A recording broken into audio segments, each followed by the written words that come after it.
الحق وزهق الباطل إن الباطل كان زهوقا وننزل من القرآن ما هو شفاء ورحمة للمؤمنين ولا يزيد الظالمين إلا خسارا نحمده ونصلي على رسوله الكريم اما بعد معزز سامعین السلام علیکم ورحمۃ اللہ وبرکاتہ۔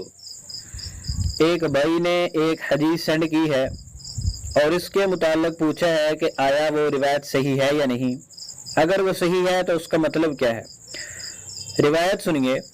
یزید بن ابی یزید انصاری اپنی بیوی سے بیان کرتے ہیں کہ اس نے سیدہ عائشہ رضی اللہ تعالی عنہا سے قربانیوں کے گوشت کے بارے میں سوال کیا۔ انہوں نے کہا کہ سیدنا علی رضی اللہ تعالیٰ عنہ کسی سفر سے ہمارے پاس واپس آئے، ہم نے ان کو قربانی کا گوشت پیش کیا۔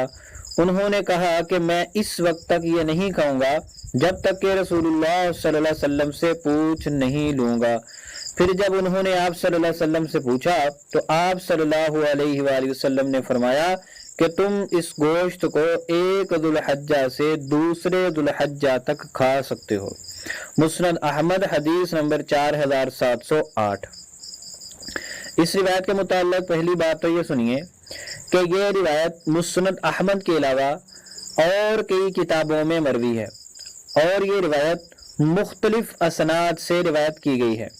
اس کی بعض سندیں ضعیف ہیں اور بعض سندیں صحیح ہیں۔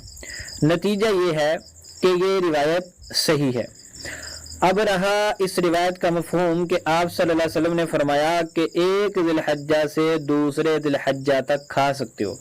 ایک ذی الحجہ سے دوسرے ذی الحجہ تک سے مراد یہ ہے کہ تم پورا سال کھا سکتے ہو۔ اب سوال پیدا ہوتا ہے کہ یہ تو ایک محال بات ہے کہ پورا سال ہی بندہ گوشت کھائے، وہ تو نہیں کھا سکتا۔ تب اس کا مطلب کیا ہے کہ یہ عبارت مبالغہ پر محمول ہے۔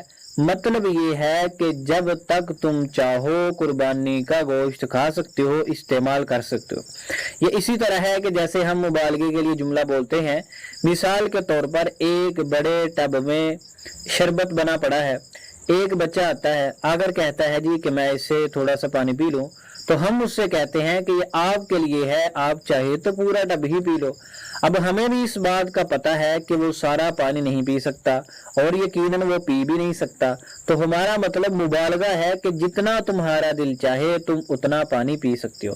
بالکل اسی طرح یہاں پر یہ عبارت، یہ جملہ مبالغہ پر محمول ہے کہ جب تک تم چاہے اس گوشت کو کھا سکتے ہو۔ ایک بھائی نے سوال کیا کہ امام صاحب نماز جنازہ میں چوتھی تکبیر کہنا بھول گئے تو اب نماز جنازہ کا کیا حکم ہے؟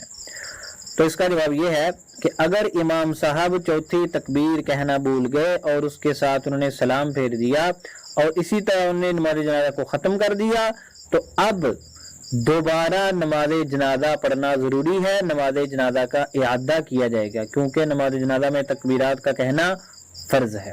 ہاں البتہ اگر اس طرح کیا کہ 3 تکبیریں کہیں، سلام پھیر دیا، پھر ایک دم اچانک خیال آیا کہ میں نے تو چوتھی تکبیر ہی نہیں کہی، اب تک انہوں نے نماز کے منافی کوئی کام نہیں کیا تھا، پھر وہ تکبیر کہہ لیں تو اب ان کی نماز جنازہ صحیح ہو جائے گی۔